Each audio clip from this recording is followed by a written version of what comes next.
So these are probably the easier of the two problems. If you have that equal sign, then our goal is just to get rid of the fractions and work from there. You do have to make sure and check your answers. When we look at this, what can x not be? -1. You can't get 0 on the bottom. So does 2 ever equal 0? No. What would make x minus 1 0? 1. So I know right now that x can't equal 1. Now if you forget to write that down at the beginning, you can get it at the end as long as you're taking that time to check your answer. But we're just looking at that domain there, what x cannot be.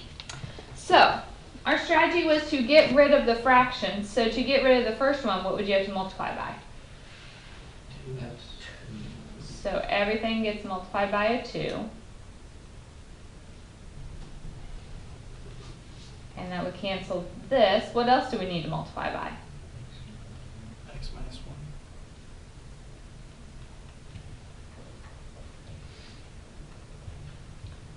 So those cancel. And now all my fractions are gone. So I'm left with 2x minus 3 times x minus 1.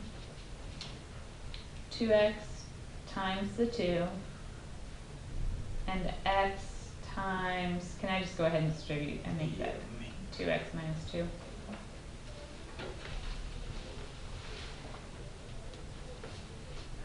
So from here, we start multiplying, so if we distribute this out, we get 2x squared minus 2x and minus 3x is minus 5x plus 3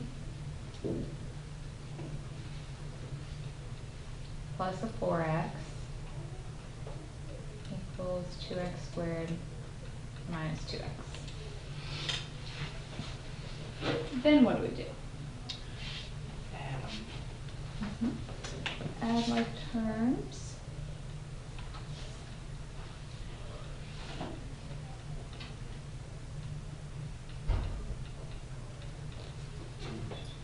If I subtract over my 2x squared, those cancel. If I add over my x, I get 3 equals negative x, divided by negative 1, and x is negative 3. And then how do I check that answer? What am I looking for? If it's 1. If it's won't make the bottom figure 0. Right. We know we can't have 1, so we just need to make sure it doesn't make the bottom 0. You could, of course, plug it back in to the original, and that should work as well.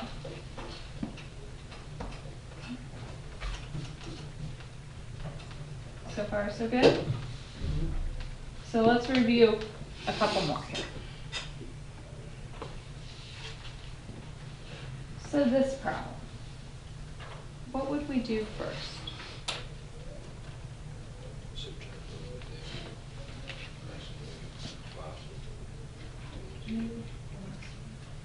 You could, that's how we did the inequalities, but you wouldn't necessarily have to on this one. But we should definitely factor that denominator. Are you talking to me? That we don't have to subtract this term over. You can though. What multiplies to 14 and adds to 9?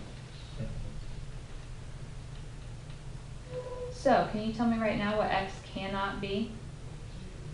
7. Negative 2 is negative 7. So, for the first one, if I want to get rid of my fraction, what do we have to multiply by? X plus 2. Plus 2. And now if we do it to 1, we do it to all of them.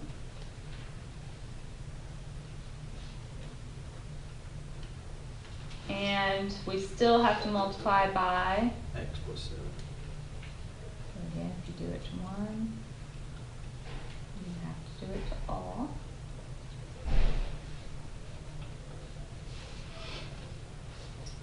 So now all my fractions are gone. So I'm left with 1 times x plus 7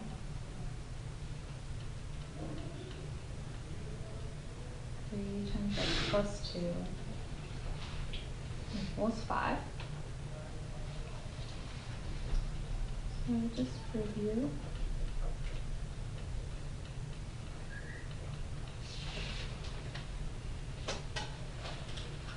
Have our terms, so 4x plus 13 equals 5. Subtract over the 13, and x is negative 2. So what does that mean? No solution. We said that x couldn't be negative 2.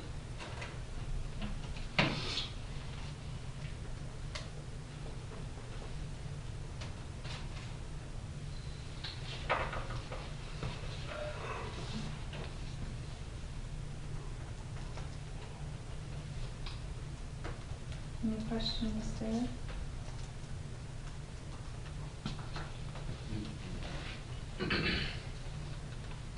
One more equation.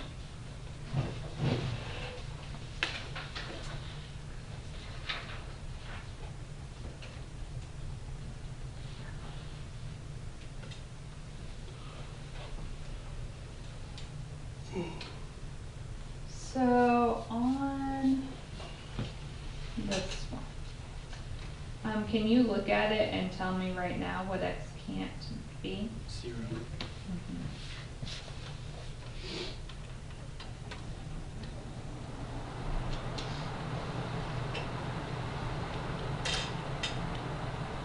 Okay.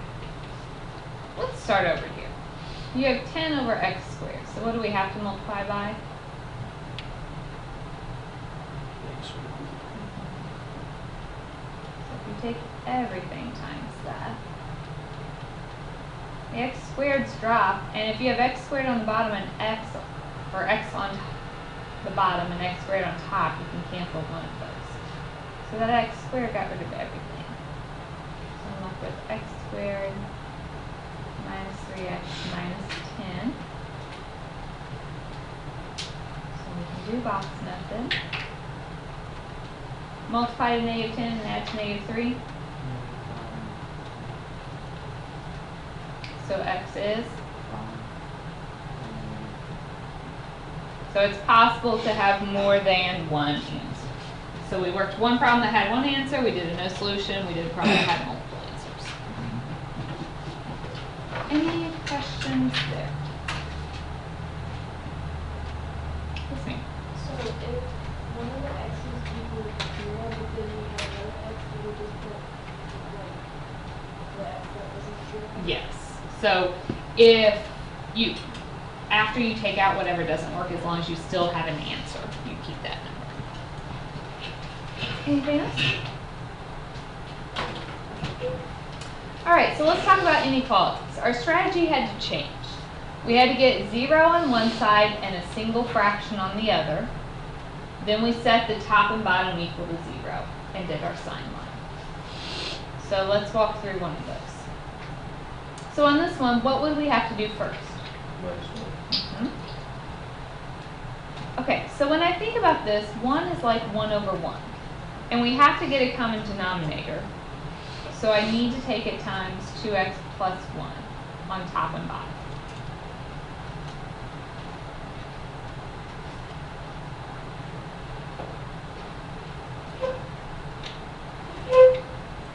Be careful when you have that subtraction. Make sure you distribute that so it's a negative 2x and a negative 1. So combine like terms. X minus 2x is negative x. 2 minus 1 is 1. I have an extra line there, I guess. So then, what did we do?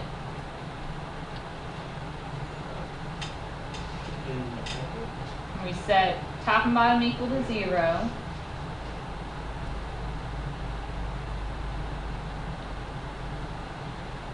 So if you solve that, you get x to be a 1 and a negative 1/2. So then you have the option, I think you guys were kind of split. Some of you used the calculator and some of you did the sign line where you plugged in numbers. So if you plug in numbers, you have to go smaller than negative 1/2, in between these and bigger than 1. And you're plugging them in right up here. put in a -1, you get a positive over a negative, which is negative. Put in 0, positive over positive is positive. Put in 2, you get negative over positive, which is negative. Or if you graph it, remember when you are above the axis, that's positive. When you're below, you're negative. So I'm graphing the negative x plus 1 over 2x plus 1.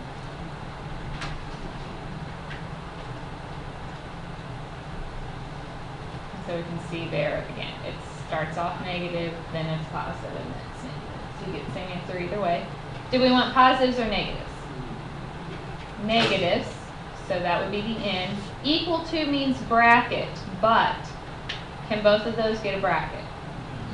Which one cannot? -1/2, because it makes the bottom of your fraction 0.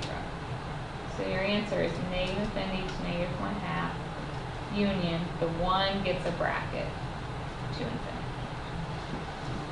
So on those inequalities, your answer will be an integral. Infinities can never get brackets, right? Correct. Never. Never have. Never. Alright.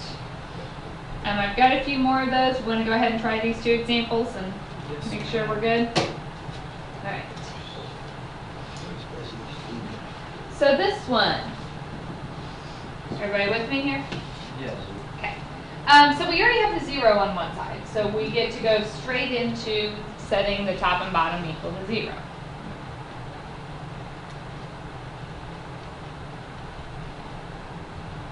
So for the top, if you square root, you just get 0, and here we get 2.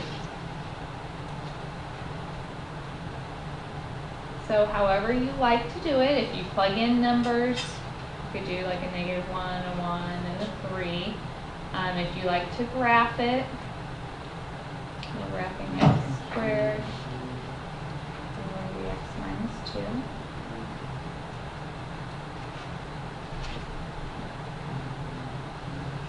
So this graph starts off what?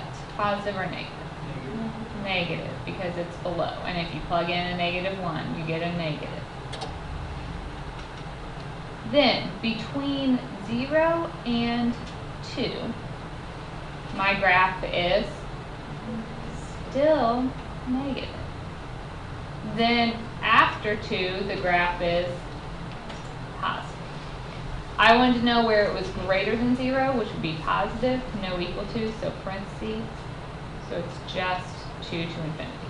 So you can get the same answer more than once. You could have 2 positives in a row or 2 negatives in a row.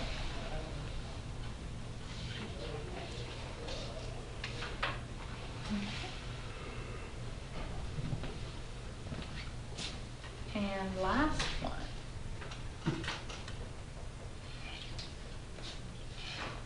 So what's the first step? Subtract over.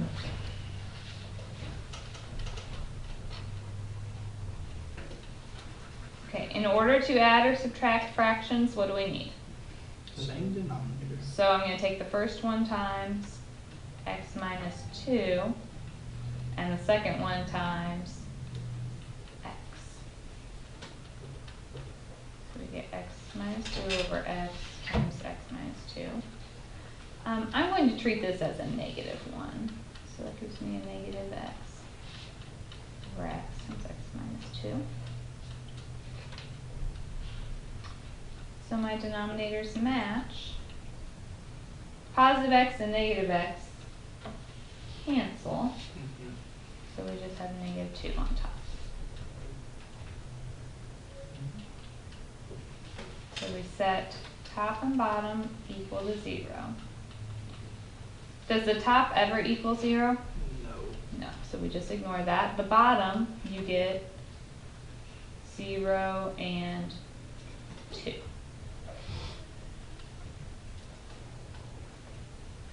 So make your sign line or go to your calculator. Remember, If you use the calculator, you need an extra set of parentheses around that denominator.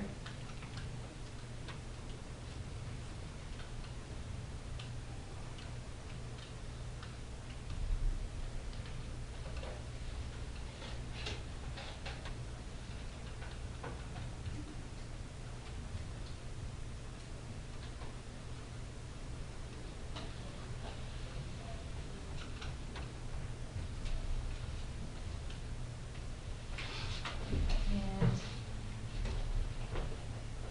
so our graph is what? Negative, positive, negative. Which answers did we want? Negative. Negatives. There was no equal to, so it's just the negative infinity to 0, union